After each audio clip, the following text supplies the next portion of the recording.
Bismillahirrahmanirrahim. Welcome to my YouTube channel Multiworks by Muntaha.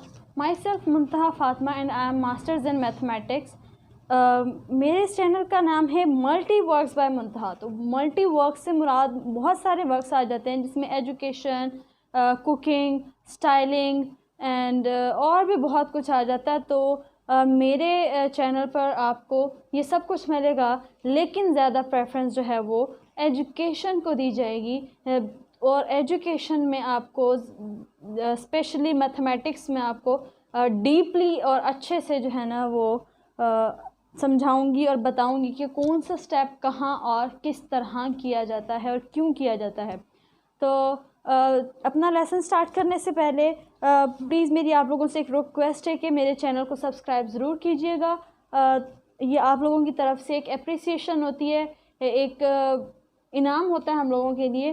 तो अपना lesson मैं start करती हूँ आज 9th क्लास की मैथमेटिक्स से, और 9th क्लास की मैथ्स में हम स्टार्ट करेंगे यूनिट नंबर 1 से, एक्सरसाइज 1.1 से, और देन स्टेप बाय स्टेप हम सारे क्वेश्चंस करेंगे और मैं समझाऊंगी आपको कि कौन सा स्टेप कैसे और कहाँ करना है। मेरा इस चैनल को क्रिएट करने का मकसद दरअसल उन स्टूडेंट्स की हेल्प करना है जो स्कूल नहीं जा पाते, जो प्राइवेटली अपनी स्टडीज़ को कंटिन्यू रख रहे हैं, और या फिर वो स्टूडेंट्स जो स्कूल तो जाते हैं लेकिन वो अकेडमीज़ या ट्यूशन्स जो है ना ज्वाइन नहीं कर पाते।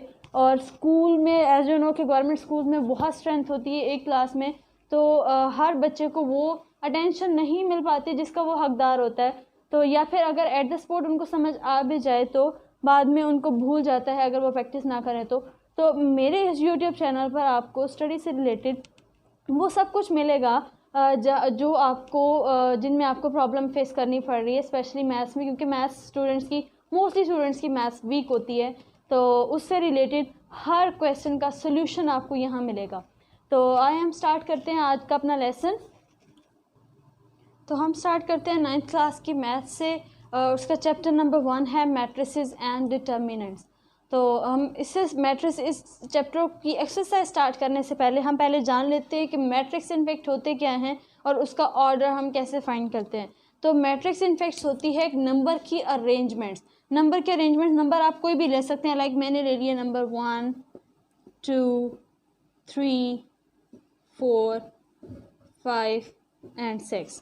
ये मैंने कुछ नंबर ले लिए हैं। अब इन नंबर्स की अरेंजमेंट मैं कुछ इस तरह से करूँ कि इस तरह, लाइक मैं ले लूँ 1, 2, 3, 4, 5 एंड 6। अब ये मैंने कर ली इन नंबर्स की अरेंजमेंट। नंबर्स की अरेंजमेंट के बाद अगर उन नंबर्स को आप स्क्वायर ब्रैकेट्स में बंद कर देंगे तो ये आपका बन जाएगा एक मैट्रिक्स। लाजमी नहीं है कि आपने इस तरह से ही अरेंजमेंट करनी है, आप कोई भी रैंडम अरेंजमेंट कर सकते हैं। लाइक मैं ले लूँ यहाँ पर 3, 5, 2, 1, 6, 4, कोई भी नंबर मैंने इस तरह से ले लिया और इसको मैं अगेन स्क्वायर ब्रैकेट्स में अगर मैं इसको बंद कर दूँ तो ये भी मेरा एक मैट्रिक्स बन जाएगा। तो ये तो हो गया मैट्रिक्स। अब मैट्रिक्स का ऑर्डर इनफैक्ट क्या होता है? ऑर्डर में हम बात करते हैं रो क्रॉस कॉलम्स की, या फिर हम कहते हैं रो बाय कॉलम। अब रो क्या होती है मैट्रिक्स में और कॉलम क्या होता है ये मैं अभी आपको क्लियर कर देती हूँ। रोज इनफैक्ट होती हैं हॉरिजॉन्टल लाइंस।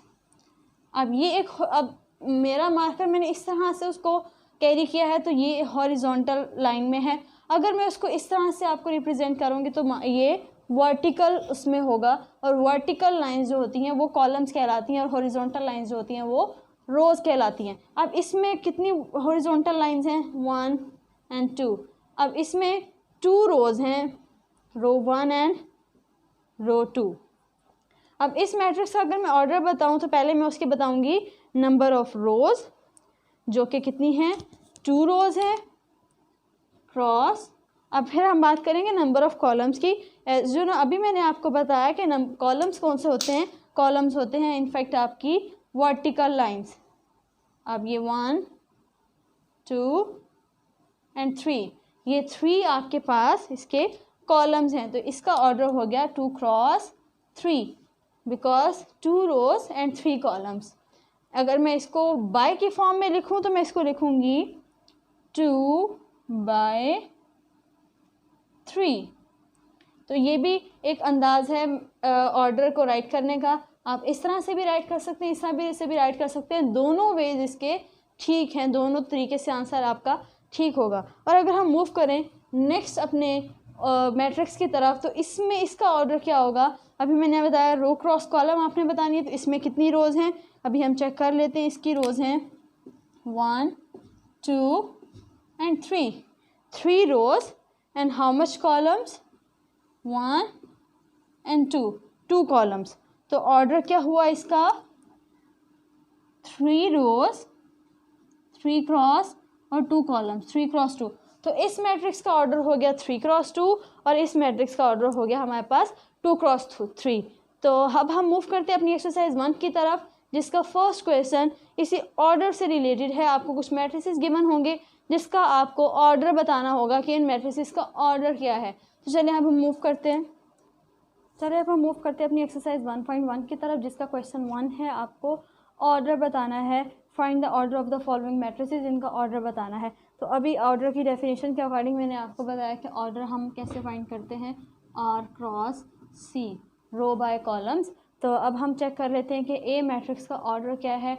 तो अभी हमने देखा कि इसमें कितनी रोज़ हैं 1 एंड 2 रोज़ हैं एंड कॉलम्स हमारे पास कितने हैं, कॉलम्स हैं हमारे पास 1 एंड 2 ही रोज़ हैं 2 ही कॉलम्स हैं। तो हम राइट कर लेते हैं 2 rows cross how much columns 1 and 2 columns. तो इसका ऑर्डर हो गया हमारे पास 2 क्रॉस 2। अगर हम बात करें मैट्रिक्स बी की, तो बी में कितनी रोज़ हैं 1 एंड 2 रोज़ हैं क्रॉस और कितने कॉलम्स हैं हमारे पास 1 एंड 2। तो 2 ही कॉलम्स हैं हमारे पास, तो इसका ऑर्डर हो जाएगा 2 क्रॉस 2। और अगर हम बात करें मैट्रिक्स सी की, तो सी मैट्रिक्स की तरफ अगर हम देखें तो इसमें कितनी रोज़ हैं, इसमें जस्ट एक ही रो है हमारे पास, तो 1 रो हो जाएगी क्रॉस कॉलम्स कितने हैं हमारे पास 1 एंड 2 कॉलम्स हैं। इसका ऑर्डर हो जाएगा 1 क्रॉस 2। सी का ऑर्डर है 1 क्रॉस 2।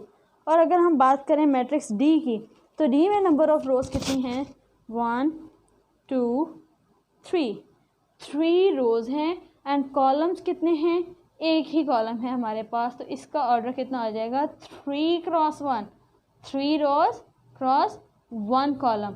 या फिर आप इसको इस तरह से भी राइट कर सकते हैं 3/1। वो आपकी मर्ज़ी है, जैसे भी आप राइट करना चाहें, बोथ वेज में आंसर आपका राइट होगा।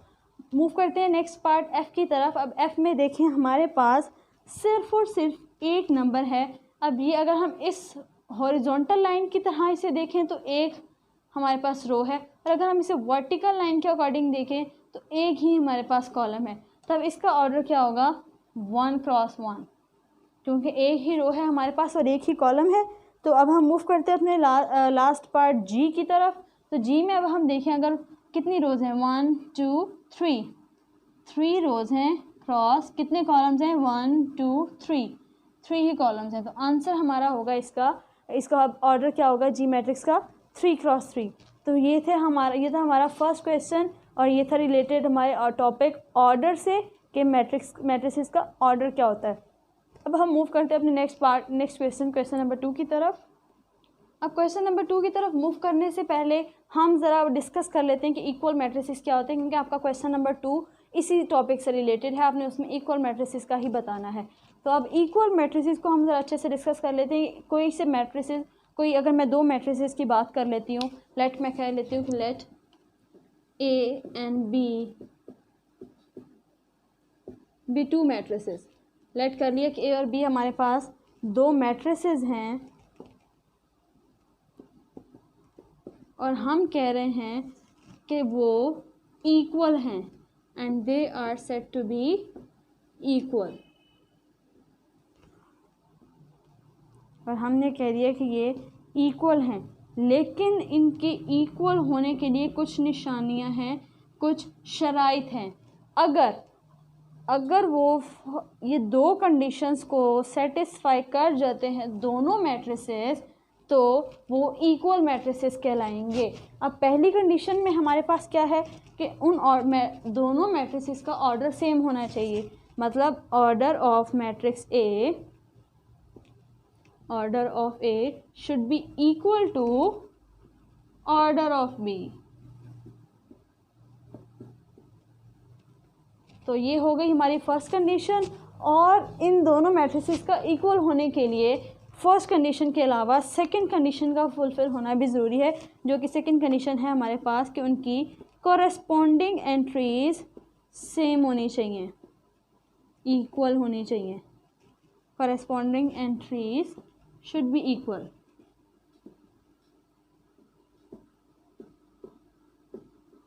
Should be equal.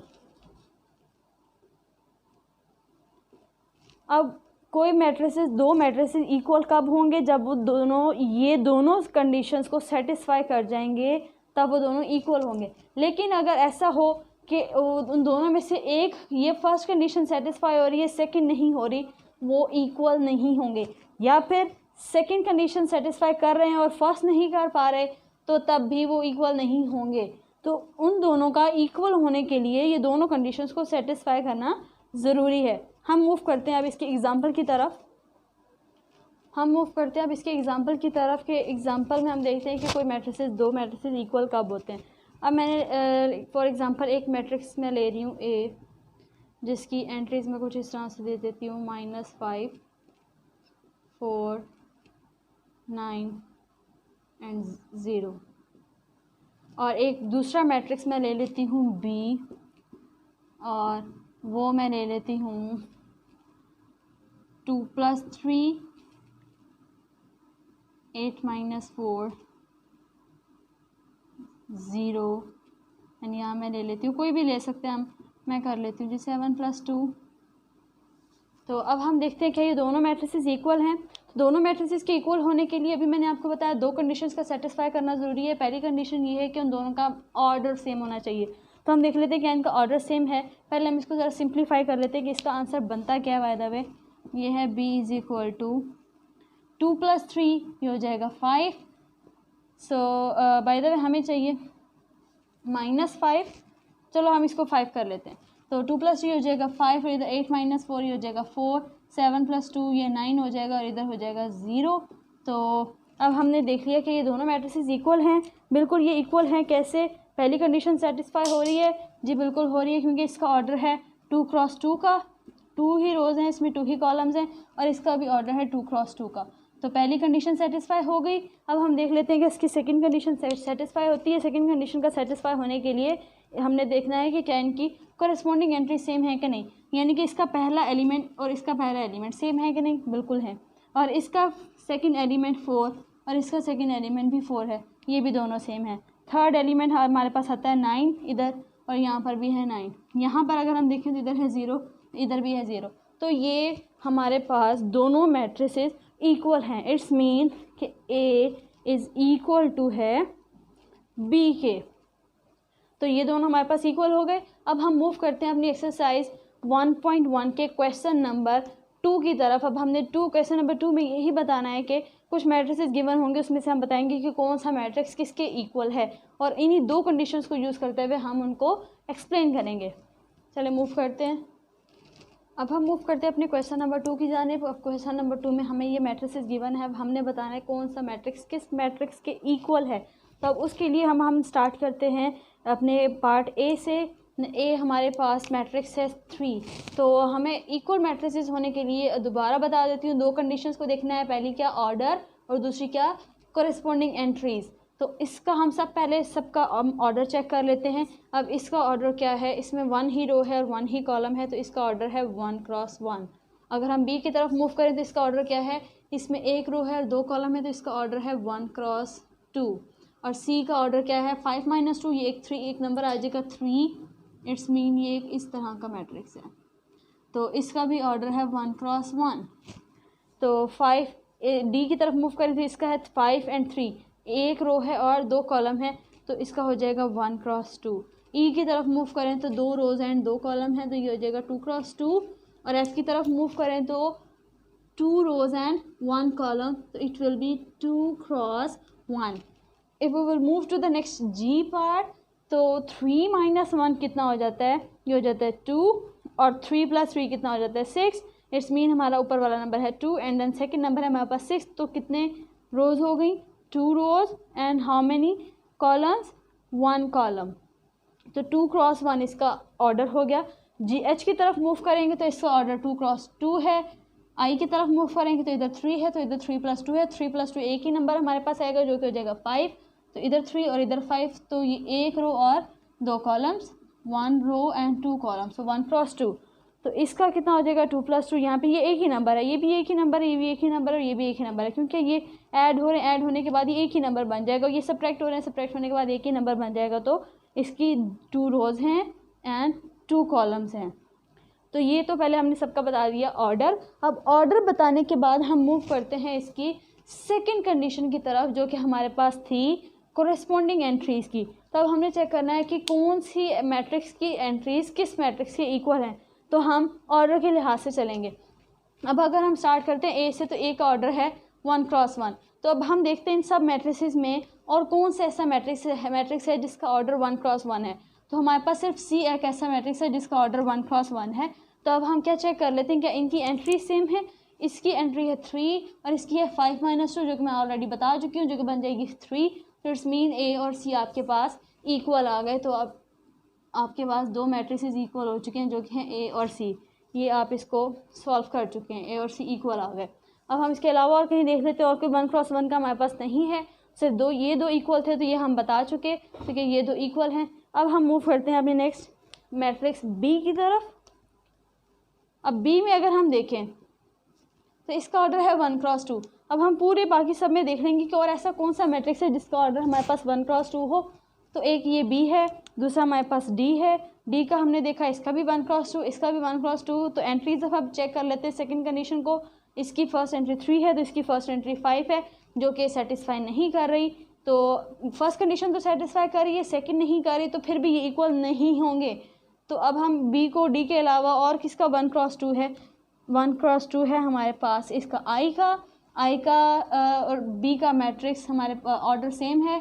अब ऑर्डर सेम होने के बाद सेकंड कंडीशन को सेट देख लेते हैं कि फुलफिल हो रही है कि नहीं. इसकी फर्स्ट एंट्री 3 है, तो इसकी भी फर्स्ट एंट्री 3 है, तो ये दोनों सेम हो गए. इसकी सेकंड एंट्री 5 है, तो इधर 3 plus 2 है, तो 3 plus 2 यू नो वेल कि 5 ही होगा. तो ये भी 5 और ये भी 5, तो इट्स मीन बी और आई आपके पास सेम आ गए. तो यहाँ पे हम लिख देंगे कि b इज इक्वल टू है आई के. ओके, अगर हम नेक्स्ट मूव करें, इसके बाद ए भी हो गया, बी भी हो गया, सी भी हो गया. अगर हम डी की तरफ मूव करें तो डी को हम देख लेते हैं. ये है 1 क्रॉस 2 का. तो 1 क्रॉस 2 का हमारे पास बी और सी, तो हम बी और आई तो हम ऑलरेडी देख चुके हैं. ये भी 1 क्रॉस 2 थे, लेकिन ये इसके इक्वल नहीं आ रहे क्योंकि इनकी एंट्री सेम नहीं हो रही और किसी का 1 क्रॉस 2 नहीं है. तो डी बेचारा अकेला है, तो ये किसी के भी इक्वल नहीं है, तो इसका हम नहीं लिखेंगे क्योंकि ये किसी के भी इक्वल नहीं है. अब डी के बाद हम मूव करते हैं ई पार्ट की तरफ. अब ई में हम देख लेते हैं, ई का ऑर्डर है हमारे पास 2 क्रॉस 2. अब हम चेक कर लेते हैं और कौन से ऐसे मैट्रिसेस हैं जिनका ऑर्डर हमारे पास 2 क्रॉस 2 है.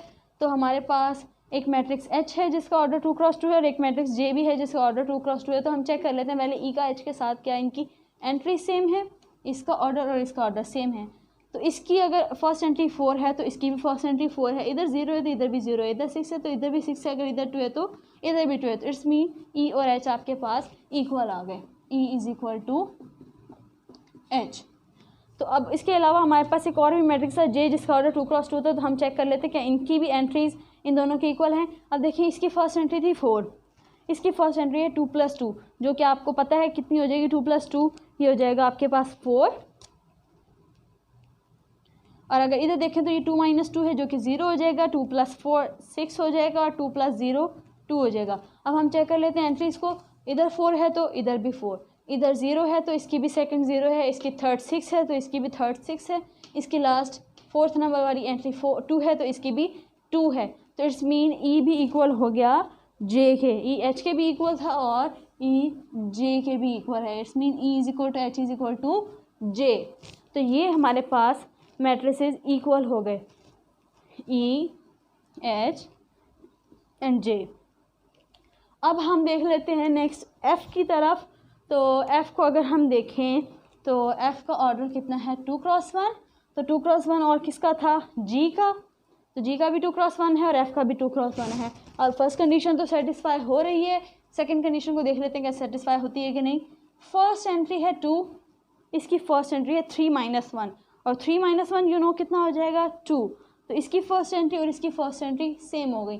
सेकंड एंट्री को चेक कर लेते हैं, इसकी सेकंड एंट्री है 6 एंड इसकी सेकंड एंट्री है 3+3 और 3+3 यू नो वेल कितना हो जाएगा 6। तो इट्स मीन 6 और 6 सेम हो गए। तो एफ एंड जी हमारे पास इक्वल है। तो हमारे पास इक्वल आ गया एफ इज इक्वल टू जी के। तो ये मैट्रिसेस हैं हमारे पास जो कि एक दूसरे की इक्वल हैं। ए इज इक्वल टू है सी के, बी इक्वल है आई के, ई इक्वल है एच और जे के और एफ इक्वल है जी के। ये मैट्रिसेस हमारे पास इक्वल आ गए। तो अब हम मूव करते हैं अपने नेक्स्ट क्वेश्चन 3 की तरफ। तो ये है हमारा क्वेश्चन नंबर 3। क्वेश्चन नंबर 3 में उन्होंने आपको दो मैट्रिसेस इक्वल दे दिए हैं और इक्वल होने का मतलब क्या है कि इनके ऑर्डर भी सेम है और इनकी कोरेस्पॉन्डिंग एंट्रीज भी सेम है, मतलब ए प्लस सी इक्वल हो जाएगा 0 के। हम स्टार्ट करते हैं अपना सोल्यूशन। तो सोल्यूशन में फर्स्ट एंट्री की इक्वल होगी क्योंकि ये इक्वालिटी को सेटिस्फाई कर रहे हैं। तो इट्स मीन ए प्लस सी आपके पास इक्वल है 0 के। और दूसरी चीज़ आपके पास इधर है C-1 है आपके पास इक्वल 3 के और इधर A+2 भी इक्वल है -7 के। तो वो हम सेपरेटली सबको लिख लेते हैं। A+2 भी इज इक्वल टू है -7 के और इधर लास्ट है 4D - 6 इक्वल है 2D के। 4D - 6 is equal to 2D। तो ये हमारे पास कुछ इक्वेशंस आ गई हैं, इनको हम इक्वेशंस का नाम दे लेते हैं।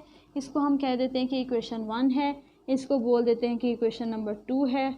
ये हमारे पास इक्वेशन 3 हो गई और ये हमारे पास इक्वेशन नंबर 4 हो गई। अब हम इन इक्वेशंस को यूज़ करते हुए हम अपना सोल्यूशन स्टार्ट करेंगे। अब देखिए हमारे पास ये 4 कंडीशंस हैं, 4 इक्वेशंस हैं। अब 4 इक्वेशंस में से अगर हम देखें सॉल्व करने के लिए, अगर हम पहले इसको A प्लस सी को लेते हैं तो यहाँ से हमारे पास कोई आंसर नहीं आएगा, या हम इजीली सॉल्व कर लेते हैं। हमारे पास इजीली सॉल्व करने के लिए है हमारे पास इक्वेशन 2, क्योंकि यहाँ पर हमारे पास सिर्फ एक वेरिएबल है और इस वेरिएबल की हम इजीली वैल्यू फाइंड कर सकते हैं। तो मैं यूज़ करती हूँ equation number 2 from equation 2। Equation 2 में हमारे पास क्या है C-1 इक्वल है हमारे पास 3 के। C-1 इक्वल है हमारे पास 3 के। तो इसमें क्या हो जाएगा, हमें फाइंड करना है वेरिएबल C की वैल्यू। तो हमें इस साइड पे जस्ट C चाहिए, C के साथ जो भी एक्स्ट्रा नंबर है हम उसको इक्वल के दूसरी तरफ भेज देंगे। तो यहाँ पर C जब इधर रहेगा और यहाँ पर 3 ऑलरेडी था, ये -1 को हमें उधर भेज दें। अब -1 जब उधर जाएगा तो वो उधर जाके हो जाएगा +1। तो ये 3+1 कितना आ जाएगा 4।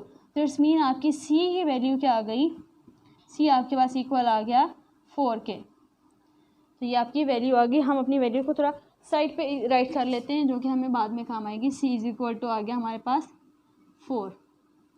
ओके, अब हम मूव करते हैं अपनी नेक्स्ट इक्वेशन की तरफ। हम दोबारा मूव करते हैं इक्वेशन 1 की तरफ। क्यों? क्योंकि C की वैल्यू अब हमारे पास आ चुकी है। हम C की वैल्यू पुट करके A की वैल्यू फाइंड कर लेंगे। अब हम मूव करेंगे अपनी इक्वेशन 1 की तरफ। तो 1 में क्या है, हम लिखते हैं फ्रॉम इक्वेशन 1। अब इक्वेशन 1 में क्या था, आपके पास था A प्लस सी इक्वल था 0 के। तो A की वैल्यू आपको फाइंड करनी है तो A आपके पास A ही रहेगा, प्लस C की वैल्यू आपके पास आ चुकी है जो कि 4। तो आप C की जगह लिख देंगे 4 इज इक्वल टू 0, वैसे ही आ जाएगा। आपको फाइंड करना है A। I have already told you कि जब भी आपको वेरिएबल फाइंड करना हो तो आप कोशिश करें कि वेरिएबल अकेला एक तरफ रहे और बाकी उसके साथ जो भी नंबर ऐड हो रहे हैं, सब्ट्रैक्ट हो रहे हैं, मल्टीप्लाई या डिवाइड हो रहे हैं, उनको इक्वल के दूसरी तरफ भेज दें। तो जब हम इक्वल के दूसरी तरफ 0 तो यहाँ पे ऑलरेडी है, जब प्लस का 4 इक्वल के उस तरफ जाएगा तो डेफिनेटली वो जाकर अपना साइन चेंज कर लेगा, वो हो जाएगा -4। तो 0 - 4 कितना होता है, ये हो जाएगा -4। तो आपके पास A की वैल्यू क्या आ गई, A आपके पास आ गया है -4 के इक्वल। यहाँ पर हम अपनी A की भी वैल्यू राइट कर लेते हैं। A इक्वल है -4 के। एक हमारे पास आ गया C जो कि 4 के इक्वल था और एक हमारे पास आ गया a जो कि -4 के इक्वल है। अब हम मूव करते हैं अपनी इक्वेशन नेक्स्ट वेरिएबल की तरफ उसकी वैल्यू फाइंड करने के लिए। तो अब हम फाइंड करेंगे अपनी नेक्स्ट इक्वेशन 3 को यूज़ करेंगे और हम फाइंड कर लेंगे b की वैल्यू, क्योंकि हम a की वैल्यू फाइंड कर चुके हैं। हम मूव करते हैं इक्वेशन 3 की तरफ। तो हम लिखेंगे फ्रॉम इक्वेशन 3, तो इक्वेशन 3 में हमारे पास क्या है, इक्वेशन 3 में हमारे पास गिवन है a + 2b = -7, a + 2b equal है -7 के। तो हम यहाँ पर अपनी वैल्यूज़ पुट कर देंगे। तो वैल्यूज़ आप देख लें, a की वैल्यू हम फाइंड कर चुके हैं, तो a की वैल्यू जो कि थी -4, तो a की जगह हम लिख देंगे -4 प्लस वैसे ही 2 वैसे ही b भी वैसे ही, क्यों, क्योंकि b की वैल्यू तो हमें फाइंड करनी है, तो b वैसे ही रहेगा = -7। ये सब कुछ वैसे ही, जस्ट हमने क्या किया, हमने a की जगह a की वैल्यू पुट की है। इस a की जगह इस a की हमने ये वैल्यू जो कि थी -4 ये हमने मेंशन कर दी है। तो अब देखिए हमें जस्ट चाहिए b की वैल्यू। तो I have told you already कि आप जो वेरिएबल फाइंड करना है उसको आप वैसे ही राइट कर लें। ये था आपके पास 2b। अब ये देखें, ये इधर यहाँ पे ऑलरेडी यहाँ पे था -7, ये जब -4 इक्वल के उस तरफ जाएगा तो उधर जाके +4 हो जाएगा, जो कि बन जाएगा 2b = -7 + 4, ये हो जाएगा -3। तो हमें फाइंड करनी है b की वैल्यू। तो b की वैल्यू फाइंड करने के लिए हमें जैसे यहाँ पे b चाहिए, b के साथ कोई एक्स्ट्रा नंबर नहीं चाहिए। अब b के साथ 2 क्या हो रहा है, मल्टीप्लाई, इन दोनों के दरमियान कोई साइन नहीं है, तो डेफिनेटली ये मल्टीप्लाई हो रहे हैं। तो जब हम मल्टीप्लाई वाले नंबर को इक्वल के उस तरफ भेजते हैं तो वो जाकर डिवाइड हो जाया करता है, तो हो जाएगा -3/2, और -3/2 को आप 1.5 भी राइट करते हो, यह हो जाएगा -1.5। पीछे ये आंसर भी आपकी एक्सरसाइज के पीछे ये आंसर भी दिया जा सकता है और ये आंसर भी दिया जा सकता है। दोनों वेज में आपका आंसर ठीक है, ये है फ्रैक्शनल वे में और ये है डेसिमल वे में। तो आपका बी का आंसर क्या आ गया है, -3/2। तो हम अपना तीसरा आंसर भी यहाँ राइट कर लेते हैं, b = क्या आया हमारे पास, -3/2। अब हम मूव करते हैं अपनी नेक्स्ट इक्वेशन नंबर 4 की तरफ। तो इक्वेशन 4 की तरफ मूव करते हैं। यहाँ से हमें फाइंड करनी है d की वैल्यू ऑफ इक्वेशन 4 में क्या है, फ्रॉम इक्वेशन 4। अब इसको हम यूज़ करेंगे और हम फाइंड कर लेंगे अपने लास्ट वेरिएबल d की वैल्यू। अब इक्वेशन 4 हमारे पास क्या है, 4d - 6 = 2d, 4d - 6 = 2d।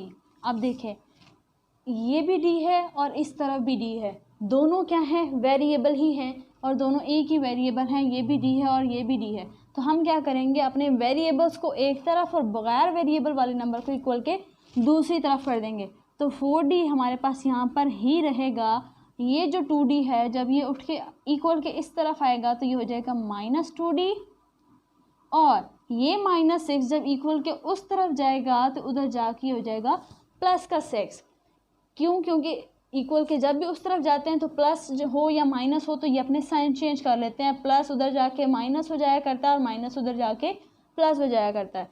तो अब हम चेक कर लेते हैं हमारा कितना बनता है, 4d - 2d। अब देखिए ये भी d है, ये भी d है, तो 4d में से आप 2d माइनस करेंगे तो आपके पास आंसर आएगा 2d, और इधर हमारे पास वही 6 आ जाएगा। हमें अब जैसा कह रहा है d की वैल्यू फाइंड करनी है, d के साथ 2 मल्टीप्लाई हो रहा है, तो मल्टीप्लाई और डिवाइड का आपस में रिलेशन होता है, जो चीज़ इधर मल्टीप्लाई हो रही है वो इक्वल के दूसरी तरफ जाकर हमेशा डिवाइड हो जाया करती है। तो ये हो जाएगा 6/2। अब देखिए दोनों सेम ही टेबल में आ रहे हैं, इनकी कटिंग हो जाएगी तो ये हो जाएगा 2 1s are 2 and 2 3s are 6। तो आंसर आ गया 3/1, और 3/1 आपके पास 3 ही होता है, क्योंकि डिवाइड में 1 हम राइट नहीं किया करते और क्योंकि वो एक ही चीज़ है, 3/1 और 3 सेम है। तो हमारे पास डी का आंसर क्या आ गया, डी हमारे पास इक्वल आ गया 3 के। तो ये हमारे पास आंसर्स हैं जो कि हमने फाइंड करने थे, ए बी सी और डी की वैल्यूज़ बतानी थी और ये हम बता चुके। ए हमारे पास -4 है, बी हमारे पास -3/2 है, सी 4 है और डी हमारे पास 3 है। तो ये थे हमारे आंसर्स और ये था आज का हमारा लेक्चर। आई होप कि आपको समझ आ गया होगा, और अगर आपको कोई कन्फ्यूजन है, जो कोई क्वेश्चन है आपका, तो आप कमेंट सेक्शन में आप मुझसे पूछ सकते हैं। अगर वीडियो पसंद आए तो प्लीज़ लाइक ज़रूर कीजिएगा, कमेंट कीजिएगा और सब्सक्राइब करना मत भूलिएगा। तो ये मेरी मेहनत आपके लिए ही है, अगर आप अप्रिशिएट करेंगे, आप लाइक करेंगे, सब्सक्राइब करेंगे, शेयर करेंगे तो खुशी होगी मुझे, क्योंकि किसी की हेल्प हो जाएगी। तो that's all for today. Take care of yourself. अल्लाह हाफ़िज़।